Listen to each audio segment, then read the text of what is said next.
திருச்செந்தூர்ல கொந்தளிச்சுக்கிட்டு இருக்கான் ஒருத்தன் வேலோட. அப்ப இடையில தமிழரின் தாய்மடின்னு போட வேண்டியது இருக்கு. இதை அங்கீகரி. அவன் யாரு? எங்க அம்மா அழகானவள் அறிவானவள்னு சொல்ல நீ யாரு? எனக்கு தெரியும்டா என் தாய் எப்படிப்பட்டவன்னு. நீ யாருன்னு கேக்குறேன். 50,000 ஆண்டுகளுக்கு மூத்த என்னைய 500 ஆண்ட கூட தொடாதவன் அங்கீகரிக்கணும்னா இது மாதிரி ஒரு கேவலம் இருக்கு.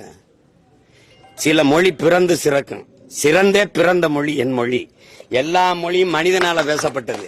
என் மொழி தான் உலகத்துல இறைவனால் பேசப்பட்டது. இயற்கையின் மொழி என் மொழி.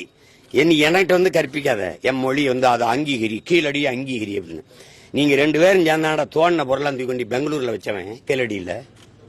தம்பி எங்கேயாவது ஒரு குடியிருப்பு 2 ஏக்கர்ல வாழ்ந்த கிராமம் இருக்கா தம்பி?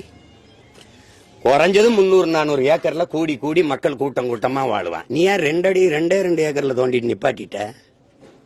மீதி எல்லாம் என்னாச்சு? தோண்டுனா என்னுடைய தொன்மம் வெளியில வரும்.